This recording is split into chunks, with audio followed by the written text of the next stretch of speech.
On my 54th birthday, while frosting melted on a cake no one touched, I saw the memo line, Kinsey Family Consolidation Trust, names Ellis. I taught finance for 28 years and missed the biggest theft of my life. The leather ledger I kept by habit empty. Ever learned too late what loyalty really costs? On the morning I turned 54, I woke before sunrise, not from excitement, not even from routine, but from a strange low buzz in my pocket.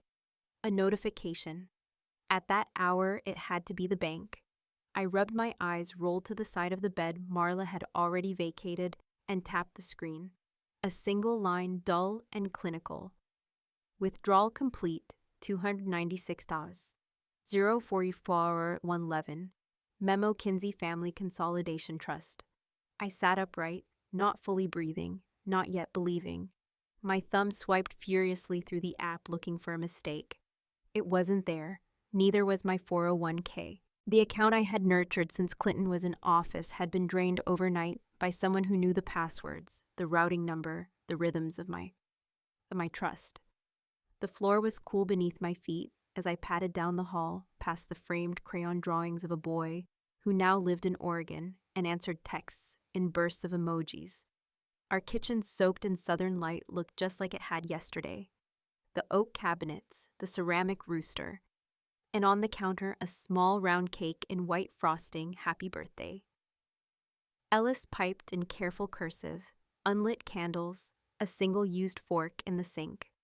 Marla stood by the fridge, not startled by my entrance, flipping through a stack of glossy travel catalogs, like they were hymnals. Patagonia, Lisbon, Amalfi. She didn't look up. Marla, I said. My voice cracked on the last syllable. Did you?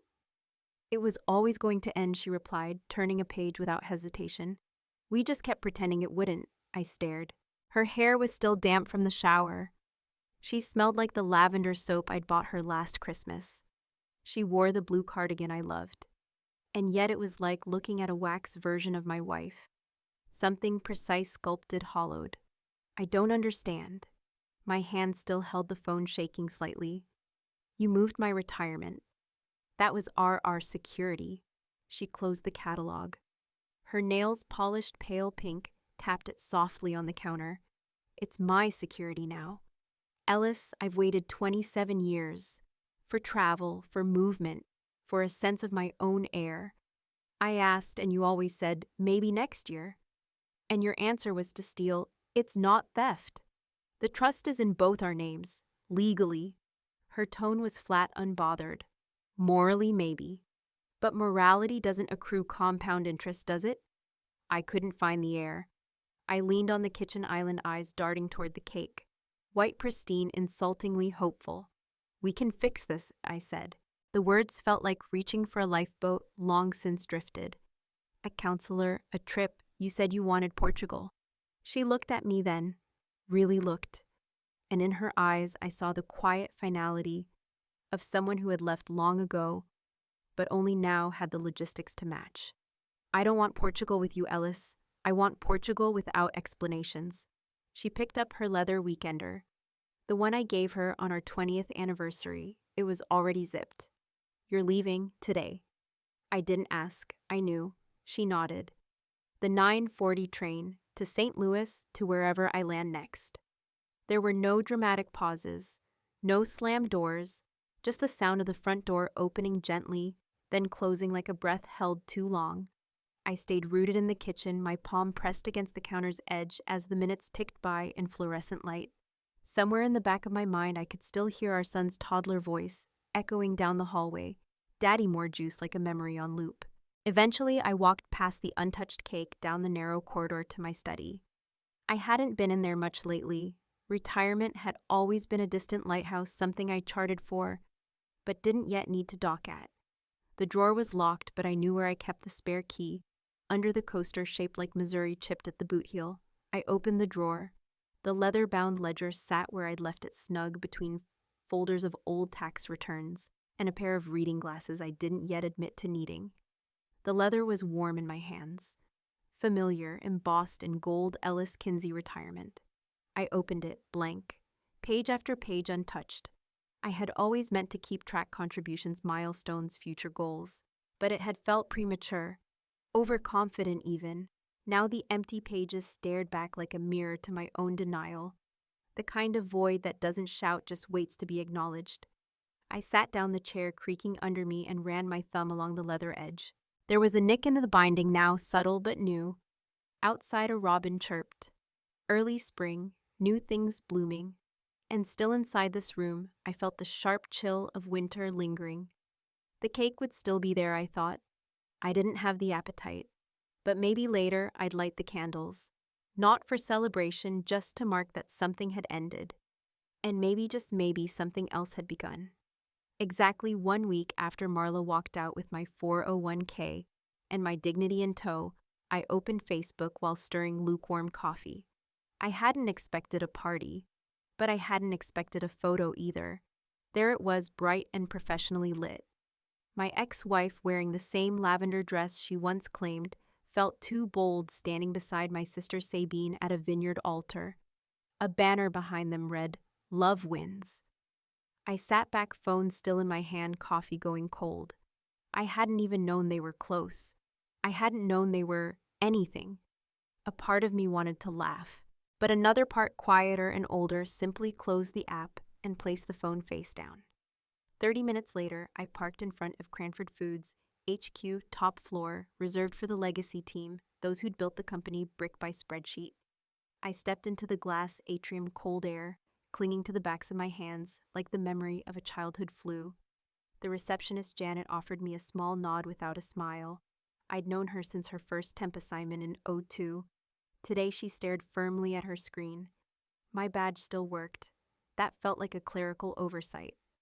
The elevator dinged. The numbers ascended: 3, 4, 5, 1, 7. No one joined me. The doors opened onto a hallway I'd walked 1,000 times. Conference room, Edison to the left, vending machine still flashing, out of order. I passed Brian from accounts. He caught my eye for a split second, then veered toward the restroom like he'd forgotten how to walk straight. My office had already been stripped of my nameplate. A plain auditing suite 4B label hung there instead. I pushed the door open to find a single cardboard file box on my desk. No framed photo, no farewell card, no plant in need of watering. The blinds were still up though, letting in that March light, sharp and surgical. I began to gather the fragments of my professional self. Legal pads with my shorthand, the mug from our first warehouse launch, Cranford quality. You can taste a branded pen set no one ever used. The printer in the corner, word to life, someone sending something to the wrong floor again. I sat at the desk and opened my company email. One final check. Nothing from Sabine, nothing from the board. Just one email, misaddressed, clearly not meant for me, from execlegal@scranford.com. Subject: new signatory, access granted, Scranford. I clicked on it, my sister's name, access to accounts I used to authorize. There was a PDF attachment, internal authorization forms, the kind I used to sign with quiet precision. Her title, interim CFO. I closed the tab and opened another, the resignation template I drafted the night Marla left. A few small edits, mostly punctuation. Then I hit print. The printer jammed. I muttered under my breath, opened the side panel, tugged at the wrinkled sheet, like peeling gum off a shoe. A brief memory flashed, me and Sabine back in '94, arguing over who got the company BlackBerry first. We shared a laugh over that fight for weeks. I slid in a new sheet, hit print again. This time it worked. The letter came out crisp and final. To whom it may concern, I, Alice Kinsey, formally resigned from my position as Director of Financial Integrity at Cranford Foods, effective immediately. No fanfare, just an end. I placed the letter on the empty desk, and dropped my badge into the tray where returned keys went. It made a soft plastic thud. No one said goodbye. Walking out felt like exiting a funeral without a casket. The building didn't mourn, neither did I. Not really, just a cold awareness that something that once pulsed had now calcified. As I pushed the door open to the stairwell, I passed the leadership board. It used to hold brass nameplates. Now it was digital. Names flicked into place every few seconds. I watched. Chief Executive Officer, Darlene Gwynn.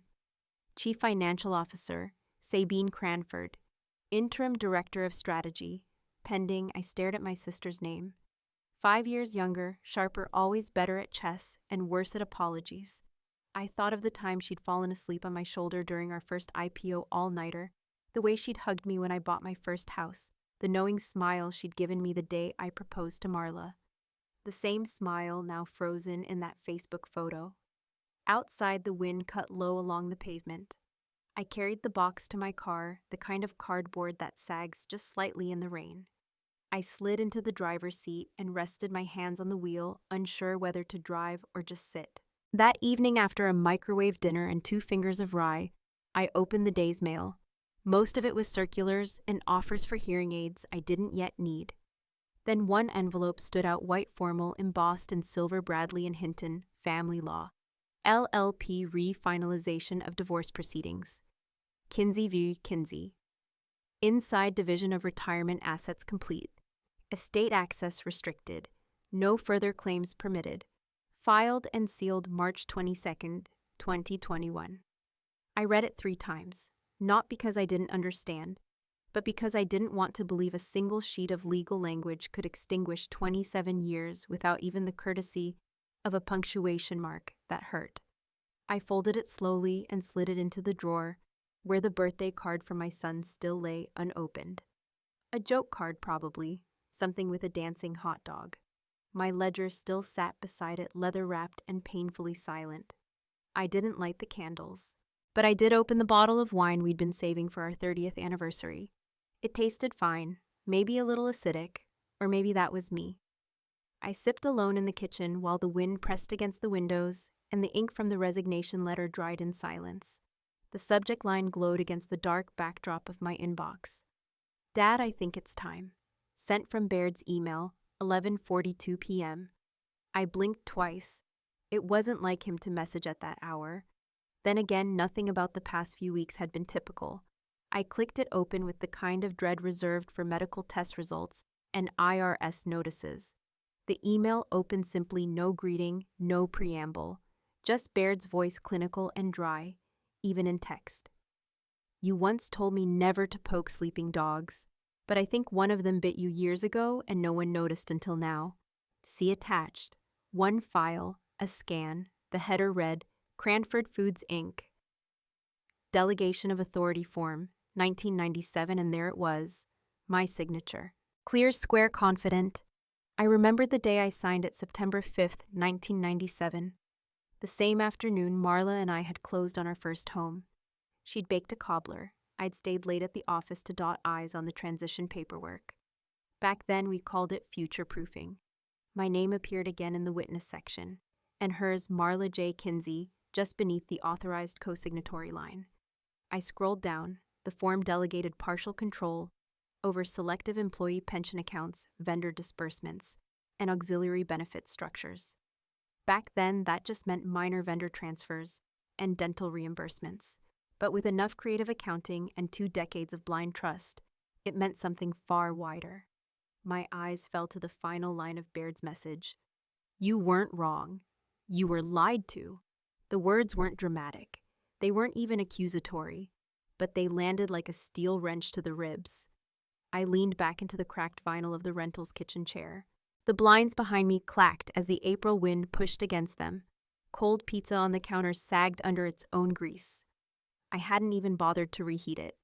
My fingers trembled slightly as I reached for my ledger, still leather-bound, still empty in all the wrong places. I flipped to the back, the section where I used to scribble future plans, vacation dates, a remodel budget, maybe a sailboat.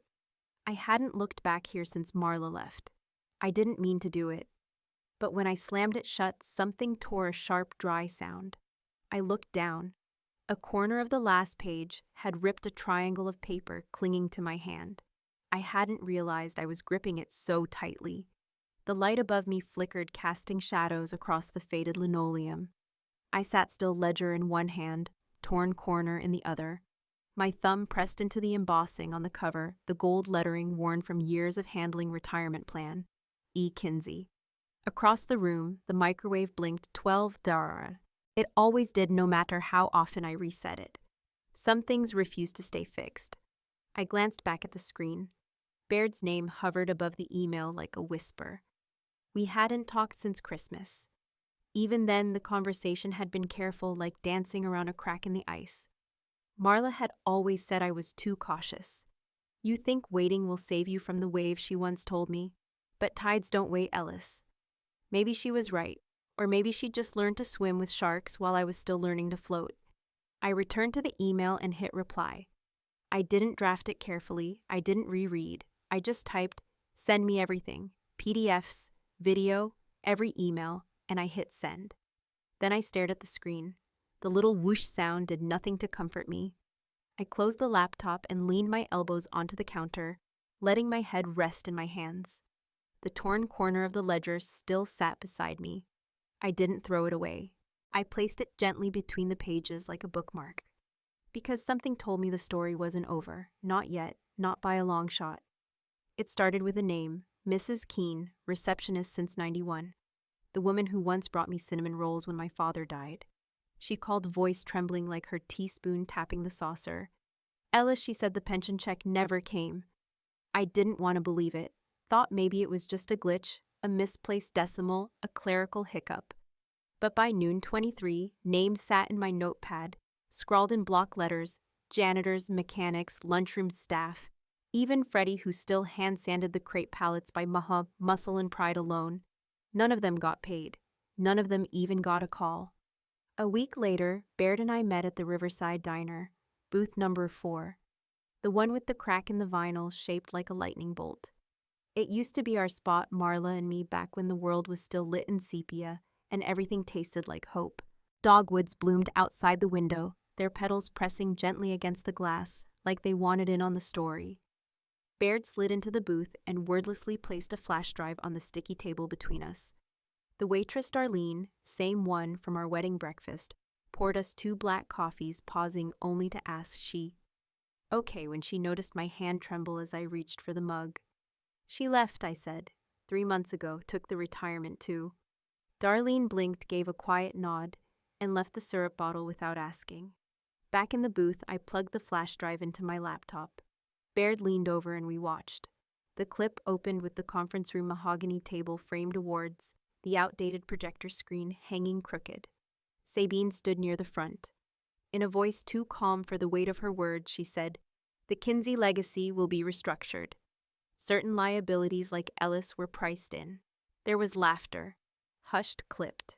One man murmured, he had no idea. Another added, collateral we had to absorb.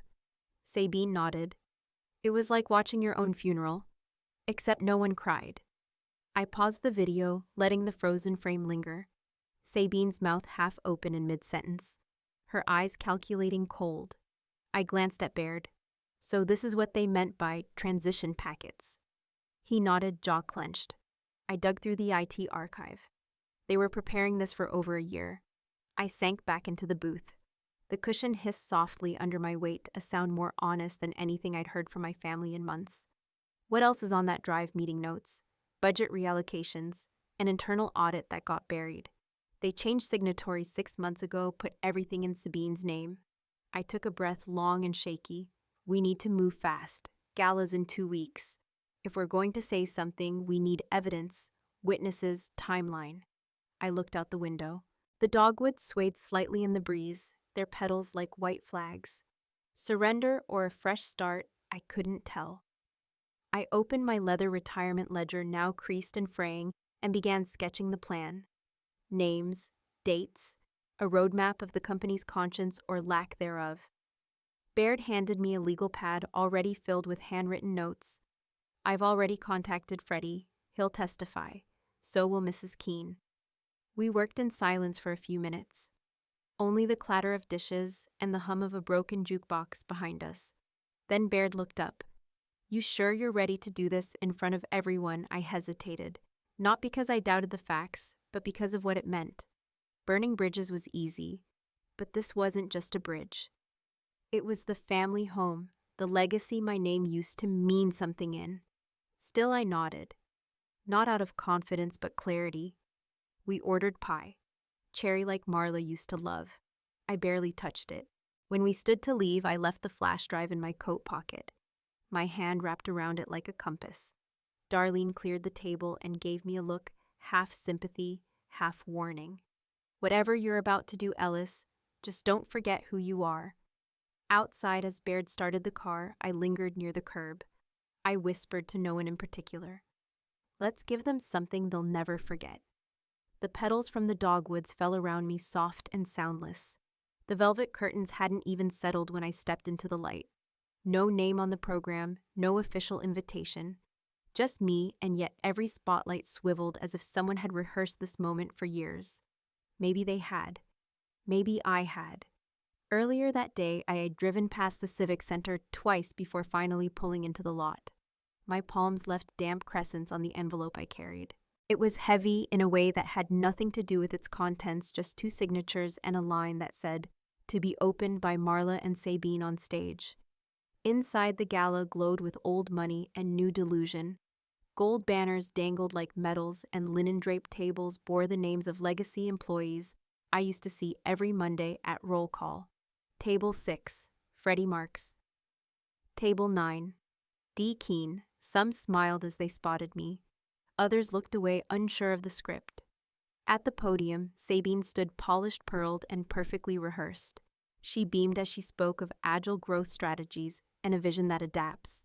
Marla beside her, in a navy wrap dress I hadn't seen before, looked more uncertain.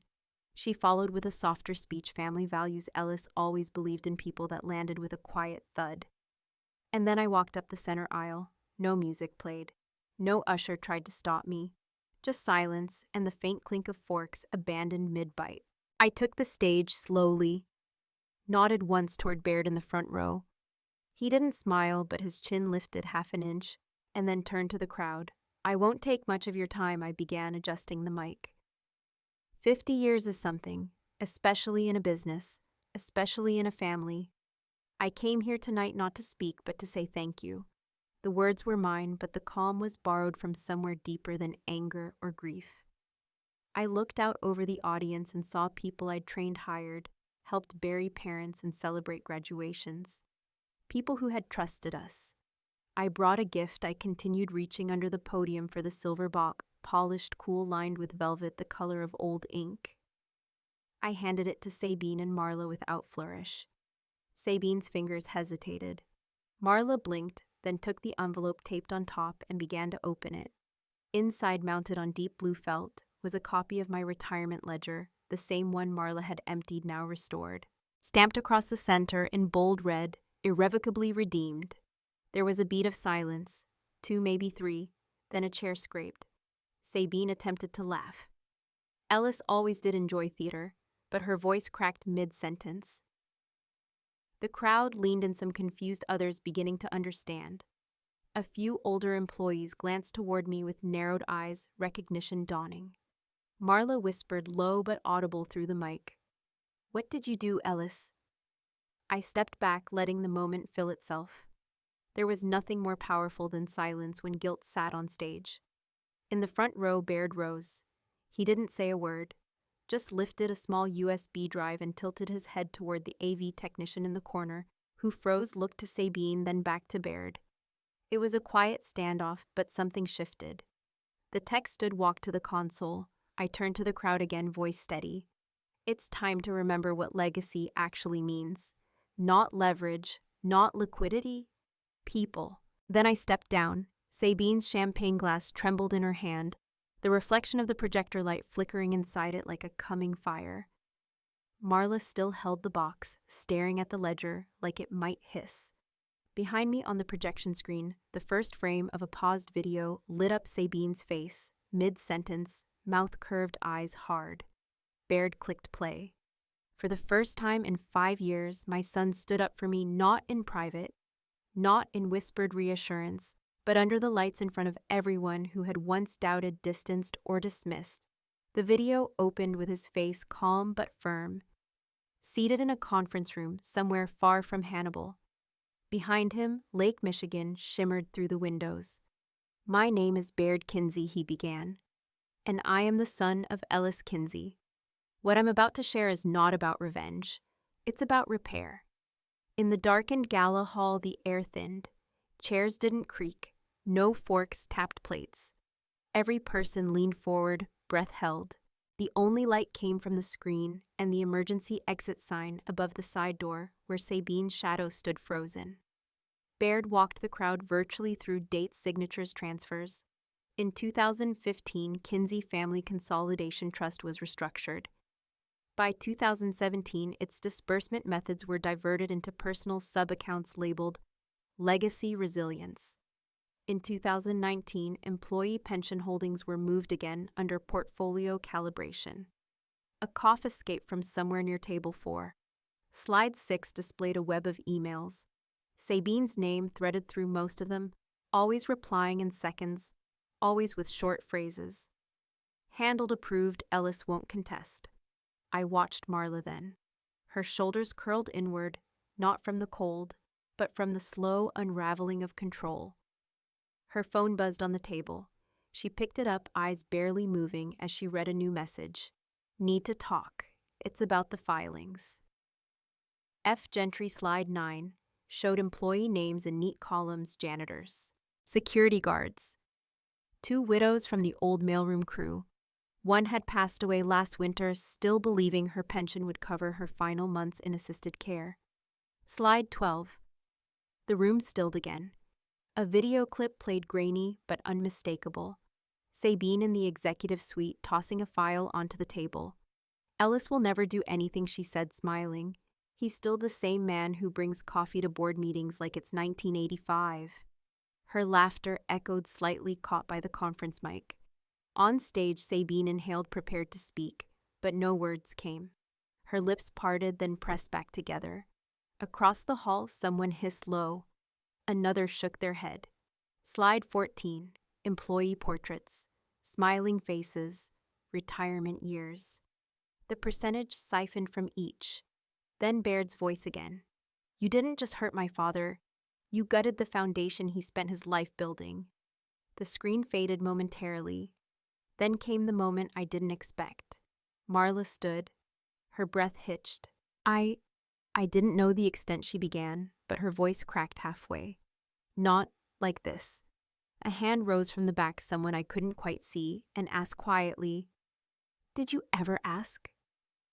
Marla looked toward me. I said nothing, just held her gaze long enough for the question to answer itself. Sabine turned, angling toward the aisle, heels clicking, but the crowd shifted, not to clear her path, but to let me pass. A slow parting, quiet, heavy. I stepped forward, my shoes making almost no sound against the polished floor. At the projector console, the AV technician looked at me, hands trembling slightly. I nodded once. One final file appeared on the screen. The Future of Cranford, Proposed Employee Fund 2022. In bold underneath, drafted by Ellis Kinsey and Baird Kinsey. The audience stirred, not in outrage but in something quieter. One man pressed a napkin to his eyes. Darlene, the old receptionist who'd seen me carry office chairs and birthday cakes in my younger years, exhaled a tremulous, "Well, I'll be." No applause. Just silence. A silence that held more weight than all the speeches Sabine and Marla could have written. On the screen behind me, the final image lingered, a restored ledger this time, open, filled with names and dates. At the bottom, my signature in black ink. Below that, Baird's. I turned back toward the crowd and said, We can't rewrite what was lost, but we can choose what happens next. And then I stepped away. The next morning, I walked into Cranford HQ, not to reclaim an office, but to return a badge. The building hadn't changed. Same high-polished lobby floor, same slight citrus tang of lemon polish, same portraits of founding members staring down like benevolent ghosts. But something in me had shifted. Not anger, not triumph, just stillness, the kind that follows a long storm. Darlene at reception blinked twice when she saw me. Mr. Kinsey, she said softly, as if saying the name might break something fragile in the air. I offered a nod and placed the small black badge worn smooth around the edges on her counter. This belongs to the archives now. She reached out, fingers brushing mine, not quite holding on. There's a note on your old desk. Upstairs, the executive floor greeted me with its usual hush. The elevator opened into sunlight filtering through floor-to-ceiling windows. The lemon scent was stronger here, layered with something else, apologies maybe. Late ones. My desk still stood as I'd left it 3 years ago, minus the pictures. In their place sat a single envelope. Ellis, we'd like to offer reinstatement. Name your terms. Board. I smiled, not out of satisfaction, but something nearer to ache. I'd spent decades chasing what this letter now offered freely, and I no longer wanted it. Across the hall, Baird waited. Shirt sleeves rolled tie askew, like I used to wear mine before presentations. He looked like himself, not like me. That mattered. Ready, he asked. More than ever. I reached into the leather portfolio tucked under my arm. Inside, nestled between the final audit and the employee restoration framework, lay the framed ledger, the one Sabine tried to void, the one Marla tried to forget. Now inked whole and restored. We walked it together to the lobby. I hung it near the main staircase under the Cranford Mission plaque, not as victory, as a cautionary tale. A few employees passed by and paused. One touched the glass lightly with 2 fingers, then walked on without a word. In the HR office, the woman who processed my exit 3 years ago stood when I entered. Mr. Kinsey, just Ellis today. She smiled faint and sincere. You don't have to sign anything. It's already been approved. I handed over the last file documents naming Baird as the next Director of Legacy and Stewardship with co-signature authority. As I turned to leave, she handed me a cup. Not the usual ceramic mug, but a paper one from the vending corner. Inside, a small sticky note clung to the rim. We were wrong. J. We didn't speak again. Baird met me downstairs. Lunch, I nodded. We walked 2 blocks to the old diner, booth number 4, still patched with silver duct tape syrup bottles still sticky at the base. Darlene wasn't waitressing anymore, but the new girl looked about 19, nervous and chipper. We ordered grilled cheese and unsweet tea, same as always. I was 10 when you taught me how to subtract liabilities from overhead, Baird said, between bites. I remember. You thought overhead meant the ceiling lights. He chuckled. It kinda still does. We finished in silence, the good kind. Then he reached into his satchel and handed me a folder thick and slightly wrinkled. The charter, he said. On the front, Cranford Legacy Fund. Founding declaration, inside rows of names. Co-signed by employees past and present. Every department. Every floor. I didn't say anything for a while. I traced the signatures with my thumb. Felt their weight, their faith. As we stood to leave, a man in a blue janitorial uniform approached. Gray in his beard, a limp in one leg I recognized from an old injury report. You Ellis Kinsey, he asked. I am. He held out his hand. I took it. I never thought someone upstairs remembered my name, he said. I never forgot, I replied. And I meant it. 1 year later, I stood in the back of Hannibal Community Hall as the spotlight drifted gently across the stage, stopping on a teenage girl in a navy blue dress. She looked nervous, gripping the edge of the podium, the award envelope clutched in her other hand. When she opened it, the entire room hushed, then erupted in applause. The first Cranford Legacy Scholarship had just been awarded. And I hadn't said a word. Rows of folding chairs lined the old hall, polished wood floors, catching the morning light.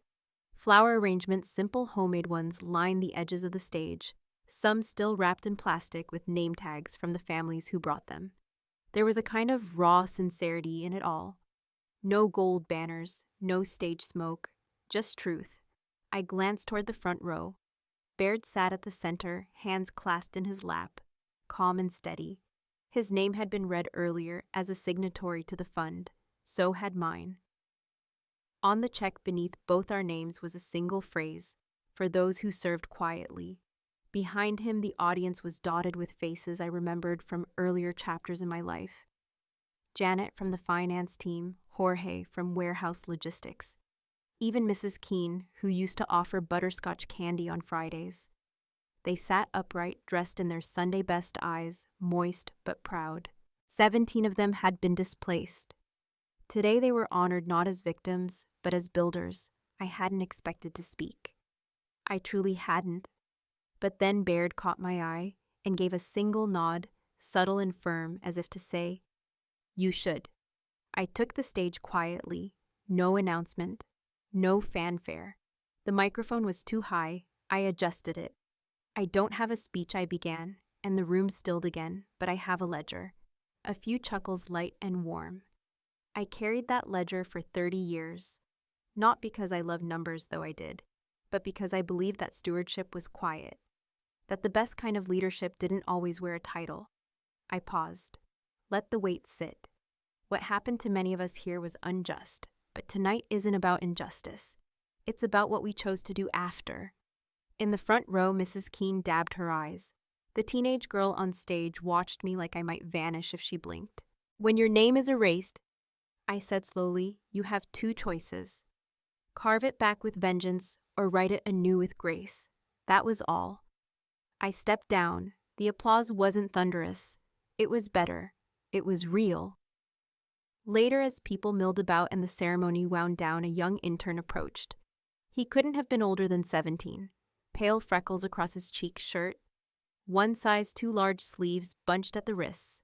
"Sir," he asked, shifting his weight. I turned. "Is it true the ledger's real?" "It is. Can I see it?" We walked together to the far side of the room, where a small glass display case stood atop a walnut pedestal. The light above it was angled just right, catching the embossing across the cover, "Cranford Employee Retirement Ledger, 1992-2021. I opened the case. He reached in slowly, as if expecting it to burn. His hands trembled as he ran one finger along the repaired corner, the one I'd torn in anger, now sewn with thread finer than I could afford. He looked up at me with wide eyes. "You kept it." I almost didn't. He paused. "How did you not give up?" I looked at him for a long moment. There were so many things I could have said. About betrayal, about quiet nights and empty apartments and emails that haunt. But none of that mattered anymore. Because they thought I would, I said finally. His breath caught. He nodded. The boy turned back to the case, adjusting the ledger inside just slightly reverently before stepping away. I left soon after. No farewell toast. No handshake parade.